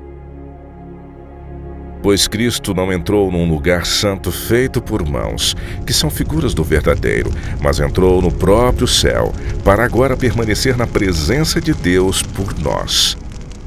Ele está agora na presença de Deus intercedendo por nós. Neste momento ainda temos um mediador, que está intercedendo por nós. Mas um dia essa intercessão vai acabar. Chegará o momento em que ele se levantará e deixará o santuário. O sumo sacerdote deixará o lugar santíssimo. O incensário será arremessado. E a partir daí, não há mais intercessor, não haverá mais perdão de pecados. Pois é Cristo quem morreu, ou antes que ressuscitou dentre os mortos, o qual está à direita de Deus e também intercede por nós. O perdão só é possível porque Jesus, o nosso advogado nesse tribunal celestial, está apresentando diante do Pai os méritos de seu sangue em nosso favor. Quando Jesus deixar a presença do Pai, a humanidade não terá mais um intercessor, e a porta da misericórdia fechará. Quem estiver salvo está salvo, e quem estiver perdido está perdido. Todos os casos estarão decididos para a vida ou para a morte. Nós damos a graça de Deus por garantida, porque sempre que pecamos, sabemos que Ele está lá para nos perdoar. Mas um dia isto chegará ao fim, e não poderemos mais ser purificados. Portanto, agora é a hora de receber essa santificação, essa purificação. No fim dos tempos, Deus terá uma geração que ainda terá uma natureza pecaminosa. Mas pelo poder de Deus, eles obterão completamente a vitória sobre o pecado. E vi algo como um mar de vidro misturado com fogo, e também os que saíram vitoriosos da besta, e da sua imagem, e do seu sinal, e do número do seu nome. Estavam junto ao mar de vidro e tinham as harpas de Deus. Eles são chamados de os 144.000, os santos vivos quando Jesus voltar. Este grupo terá desenvolvido um caráter assim como o que Cristo desenvolveu. Ou seja, eles terão desenvolvido um caráter de vitória sobre o pecado. A vitória sobre o pecado é a vitória sobre o egoísmo. A vida de Jesus foi uma corrente ininterrupta de serviço a Deus e ao homem. Quando o povo de Deus for aperfeiçoado, eles também servirão abnegadamente, livres de qualquer egoísmo, pois a plenitude do caráter cristão é obtida quando o impulso de ajudar os outros brota constantemente do coração. Este é o caráter que o povo de Deus desenvolverá. E, aliás, isto acontecerá sob as piores circunstâncias da história do planeta, a menos que tenhamos encontrado refúgio em Cristo. Antes do fim do tempo da graça, não haverá refúgio no tempo de angústia.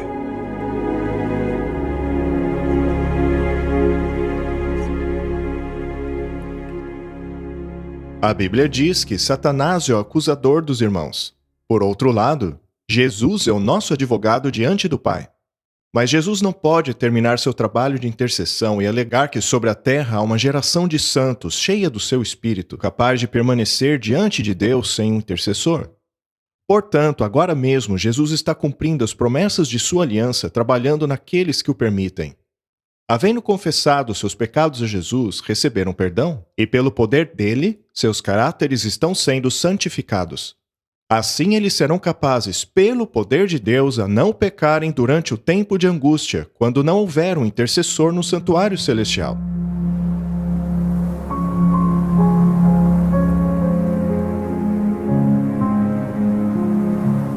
Imagine como se sentiram Noé e sua família ao entrarem na arca e a porta se fechou. Mas nada aconteceu por 7 dias. Para os ímpios não havia nenhum sinal de que aquilo que Noé pregara iria acontecer. Noé provavelmente achava que as águas do dilúvio começariam imediatamente. Sem dúvida, Noé passou por um grande teste de fé naqueles dias. O primeiro dia passou e nada aconteceu. 2 dias e nada. Eu acho que Noé começou a se questionar. Ele deve ter se perguntado se talvez pudesse estar errado. Mas depois de 7 dias, o juízo finalmente chegou e será assim o fim do mundo.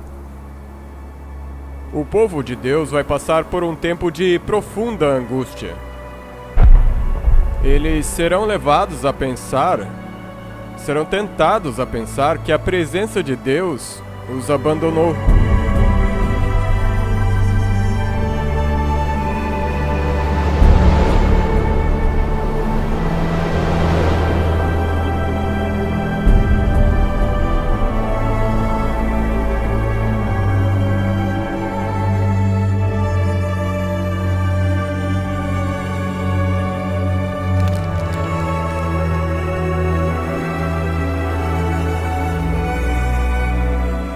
Por causa de todo o caos e por causa dos próprios pecados deles, que eles podem olhar para trás na vida e relembrar: olhem, minha vida, ela não foi o que deveria ter sido. E eles passarão por esse tempo de angústia, que na verdade será um tempo de agonia mental. Será que a porta da graça já fechou? Será que eu fui aprovado?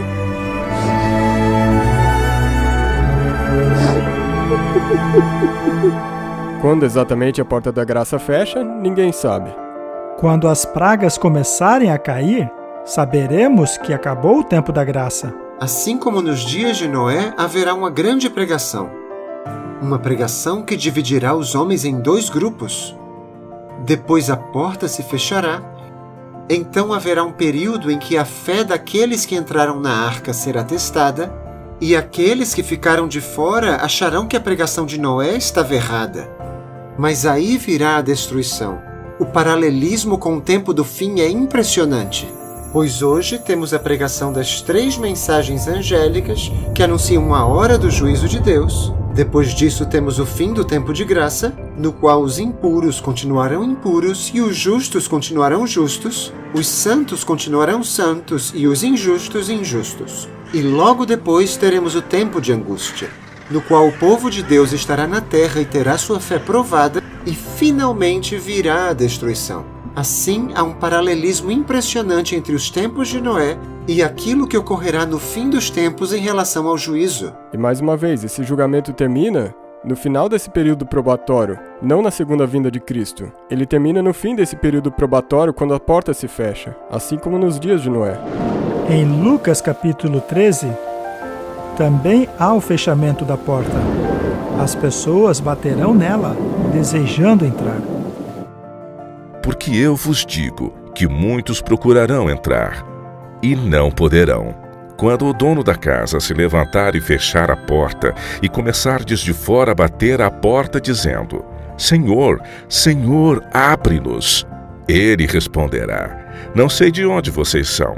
Então começareis a dizer: Temos comido e bebido na sua presença, tu tens ensinado nas nossas ruas. Mas ele responderá: Digo-vos que não sei de onde vocês são.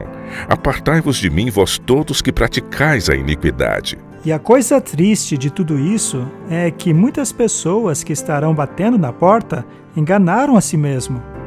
Elas acreditaram estar seguindo o mestre, quando na verdade seguiam um outro, um falso mestre. Jesus deu uma razão pela qual não os conhecia. Ele disse: Apartai-vos de mim, vós todos que praticais a iniquidade. A palavra iniquidade significa sem lei. Apesar de alegarem seguir a Cristo, estas pessoas não se renderam ao trabalho do Espírito Santo e assim não guardam os seus mandamentos. A Bíblia diz que nisto conhecemos que amamos a Deus, quando amamos a Deus e praticamos os seus mandamentos. Seus mandamentos não são penosos. Em 1 de João é dito que aquele que diz que o conhece, mas não guarda os seus mandamentos é um mentiroso e a verdade não está nele. Portanto, somente dizer que é um cristão como muitos fazem hoje não é o suficiente. É por isso que muitos vão se surpreender ao descobrirem que estão do lado de fora da arca. Eles dirão, Senhor, Senhor. Mas ele dirá, para longe de mim, eu não vos conheço. Essa será a situação dos últimos dias. As pessoas pensarão que uma aparência de religião, de alguma forma, pode substituir a verdadeira pureza e santidade.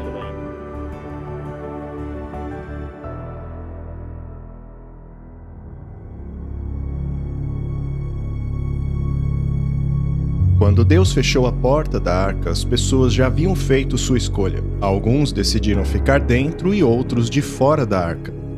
Cada indivíduo escolheu o seu próprio destino.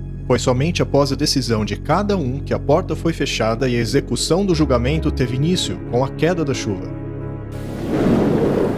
Choveu por 40 dias, e a Bíblia diz que todas as fontes do abismo, fontes no plural mesmo, todas elas estouraram, ou seja, foi um evento catastrófico. E quando essas fontes explodiram, tudo jorrou para cima, o que causou uma fissura na crosta da terra. E aquela água cheia de pressão, com aquelas bilhões de toneladas de rocha sobre elas, simplesmente estouraram e explodiram para a atmosfera a quilômetros de altura. Temos aí uma fonte para a chuva, como não podemos nem sequer imaginar hoje. Houve uma gigantesca erosão, conforme esta água, sob grande pressão e velocidade, jorrava para fora desse penhasco, onde, por exemplo, hoje, temos a região do meio Atlântico, onde há essa fissura enorme ao longo da Terra.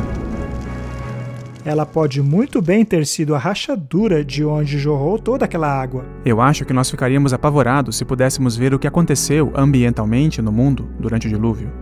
Imagine só como deve ter sido estar fora da arca e ter que encarar o juízo divino. Esse juízo, no contexto de Apocalipse 14, versos 6 e 7, deveria conduzir as pessoas de volta ao Criador, aquele que fez os céus, a terra e o mar.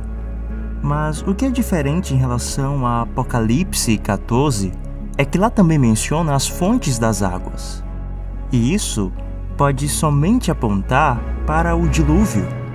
No ano 600 da vida de Noé, no mês segundo aos 17 dias do mês, naquele mesmo dia se romperam todas as fontes do grande abismo, e as janelas do céu se abriram. É aí que vemos essa ideia das fontes das águas, das profundezas do abismo se abrindo, e de Deus executando seu juízo sobre o mundo por meio da água.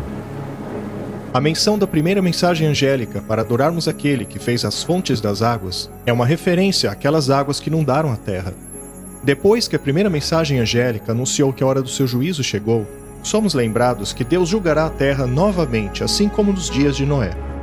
A execução daquele juízo veio na forma de um dilúvio global, mas no tempo do fim, ele virá na forma das 7 últimas pragas.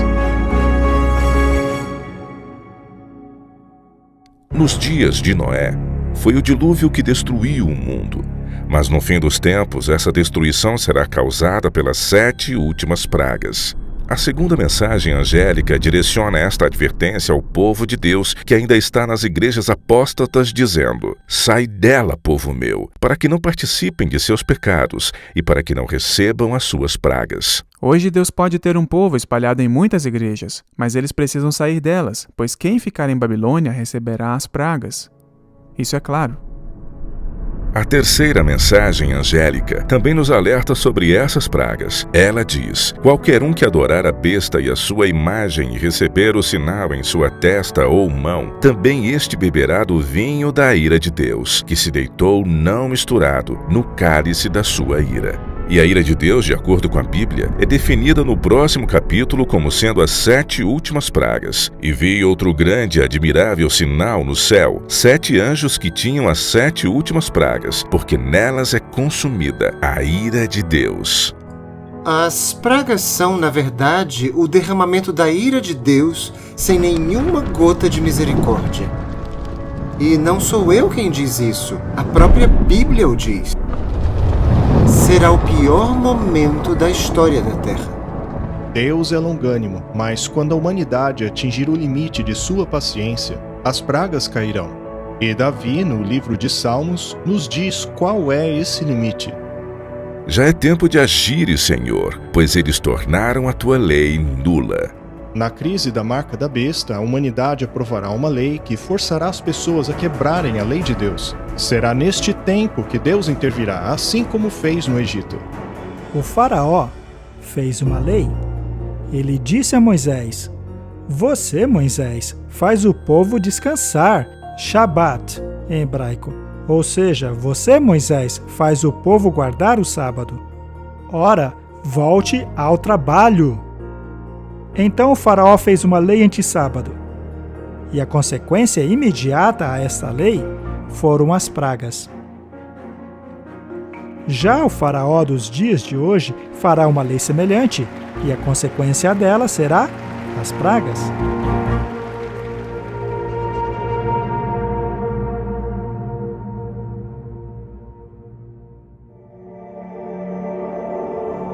A graça terminou. Todo mundo tomou a sua decisão. Este é o início da hora do juízo, no qual todos verão as consequências de sua escolha. Então ouvi uma forte voz que vinha do santuário e dizia aos 7 anjos: vão derramar sobre a terra 7 taças da ira de Deus. As 7 últimas pragas são descritas em Apocalipse 16. Em uma dessas pragas, as pessoas desenvolverão terríveis úlceras por todo o corpo. E o primeiro anjo foi, derramou sua taça pela terra, e abriram-se feridas malignas e dolorosas naqueles que tinham a marca da besta e adoravam a sua imagem. O oceano se transformará em sangue, e tudo o que estiver vivo nos mares morrerá. E o segundo anjo derramou sua taça no mar, e este se transformou em sangue, como de um morto, e morreu toda criatura que vivia no mar. O terceiro anjo derramou a sua taça nos rios e nas fontes, e eles se transformaram em sangue. As fontes de águas e os rios também se transformarão em sangue.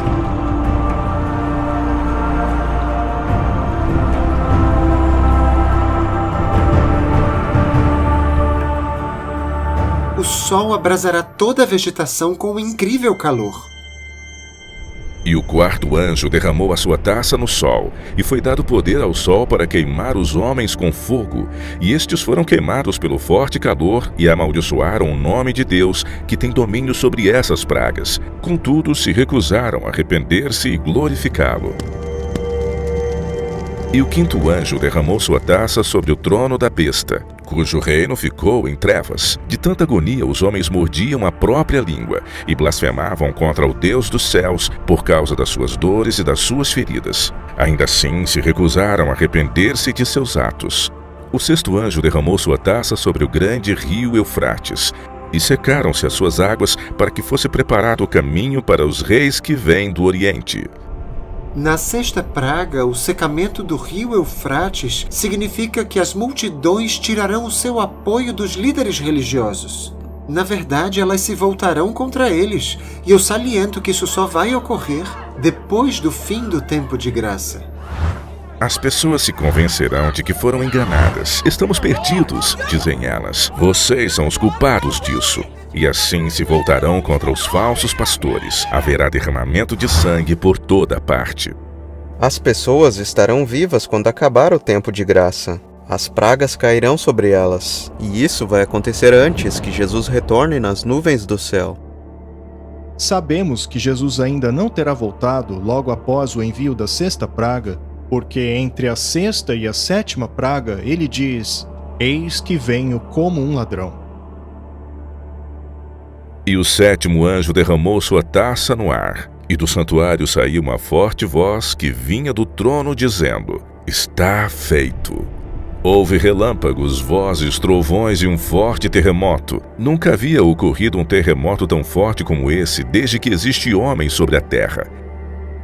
E caíram sobre os homens vindas do céu pedras enormes de granizo, de cerca de 35 quilos cada. E eles blasfemaram contra Deus por causa do granizo, pois a praga era muito terrível.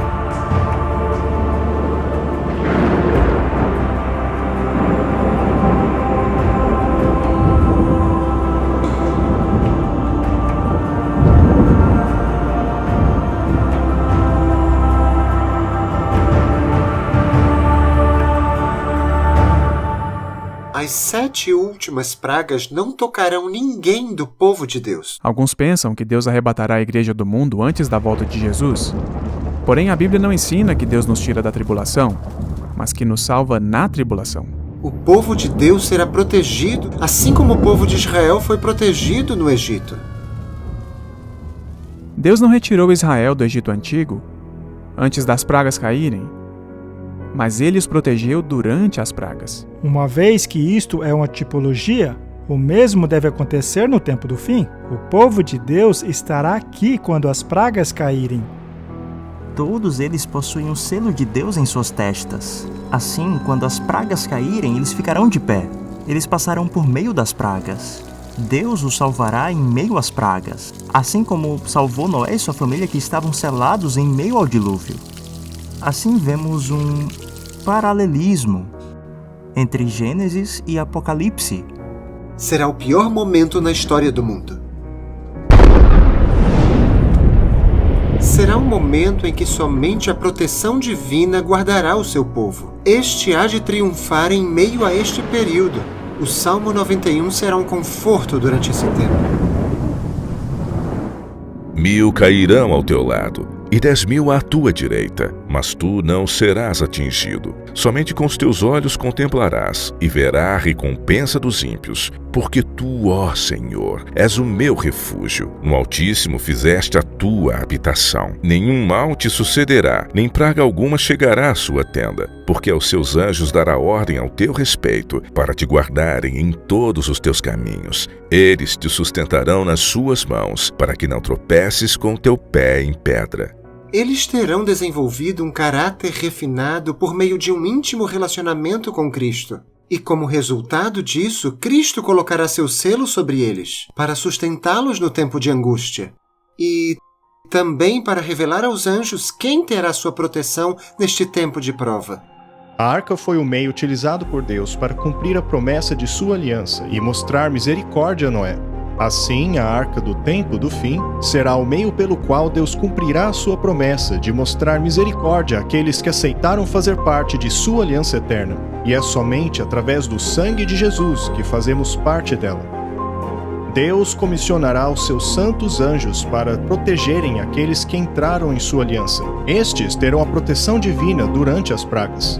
Este será o último derramamento da fúria divina sobre o mundo que tem rejeitado sua misericórdia, rejeitado sua lei e a sua justiça. E ao rejeitar a misericórdia de Deus, o que mais você pode fazer quando você diz, eu não preciso perdão para isso?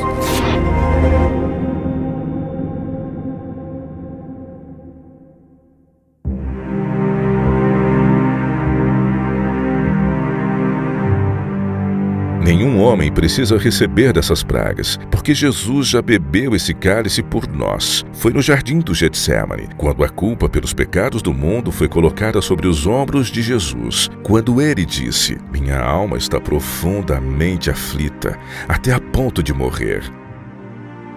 Então, após dar alguns passos, ele cai no chão e ora, ó meu Pai, se possível, passa de mim esse cálice. Contudo, não seja feita a minha vontade, mas a sua. O cálice desta ira e a separação de seu Pai por nossa causa quebrou o coração do Filho de Deus. E por ter sofrido a ira de Deus em nosso lugar, a Bíblia diz, nós seremos salvos da ira por meio dele. Porque Deus não nos destinou para a ira, mas para recebermos a salvação por meio de nosso Senhor Jesus Cristo.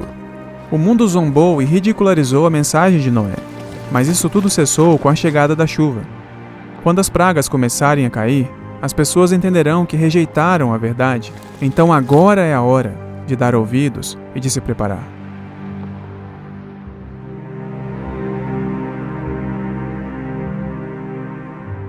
Assim como as multidões que permaneceram diante da arca, avaliando a decisão que selaria o seu futuro, cabe a você fazer a sua própria escolha. Aceitará você a mensagem de Noé por meio das 3 mensagens angélicas? Entrará você na arca da aliança eterna por meio do descanso no 7º dia, observando assim o sinal da aliança?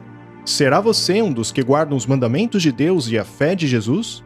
Ou estará entre aqueles que guardam os mandamentos dos homens? Quando a crise da marca da besta chegar, todos terão que decidir. E o tempo da graça terminado. É o que dizem as Escrituras. Multidões, multidões no vale da decisão, pois o dia do Senhor está perto no vale da decisão.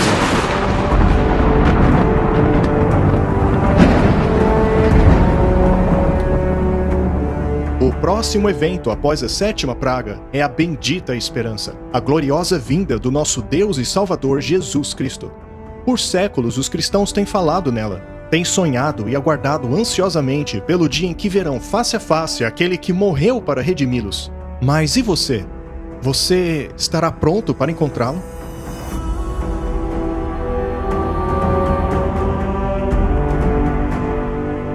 Então, quando a presença de Cristo voltar, quando Cristo voltar pela segunda vez, nos é dito que basicamente essa terra será deixada num estado que será impossível de habitá-la, por causa do fogo e da presença de Deus.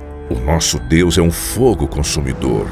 Segundo Paulo, quando ele voltar à terra, o Senhor Jesus será revelado no céu com seus poderosos anjos em fogo flamejante. Ele retornará como fogo consumidor, pois Jesus não voltará apenas como um ser humano como ele era quando caminhou por esta terra. Ele voltará como Senhor dos Senhores e Rei dos Reis, ou seja, sua glória não será mais velada.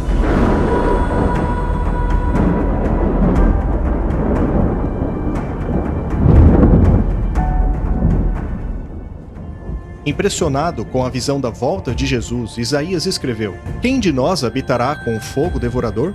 Quem de nós habitará com a chama eterna? Esta é uma pergunta que todos devemos responder enquanto nos preparamos para o fogo consumidor da presença de Jesus. Mas após Isaías perguntar quem pode habitar entre o fogo consumidor, ele mesmo responde sua pergunta dizendo: aquele que anda retamente. Só os justos permanecem na presença de Deus. A mensagem de Noé, que deveria preparar um povo para o julgamento do mundo pela água, é a mesma mensagem que deve preparar um povo para o julgamento do mundo por meio do fogo, uma vez que Noé foi um pregador da justiça.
eu não conseguia entender isso como um evolucionista. Por que eu devia guardar o sábado? Pois eu não crio nos 6 dias literais da criação. Esta questão, portanto, entrará em voga novamente no fim dos tempos. Eu me lembro de uma senhora que veio a mim após uma pregação sobre Daniel e o chifre pequeno e a besta de Apocalipse 13, que é identificada pela profecia como o papado católico romano. Ela havia sido apresentada à Igreja Católica e foi educada num convento. E quando eu comecei a pregar essas coisas, ela parou de vir às reuniões. Mas o que aconteceu é que ela demorou um pouco para absorver as mensagens. Mas após alguns meses de estudo próprio por parte dela, ela finalmente abraçou a mensagem. Quando me falaram do santuário pela primeira vez, eu fiquei entediado, porque eu não tinha nenhuma ideia do que se tratava. Eu tinha acabado de entrar na igreja e eu estava todo empolgado com, sabe, a marca da besta. E o santuário para mim era simplesmente, ok, santuário. A marca da besta, é isso que importa. Foi só depois de ter aprendido como estudar a Bíblia e depois que eu comecei a ver a beleza desses paralelos presentes no santuário, que eu comecei a ver pessoalmente e perceber o lugar que ele tem no contexto da mensagem dos 3 anjos. Foi aí que todo um outro nível foi adicionado ao meu conhecimento da palavra de Deus, ao plano da salvação, ao caráter de Cristo e, sabe, realmente teve um grande impacto no modo que eu passei a ver o plano da salvação.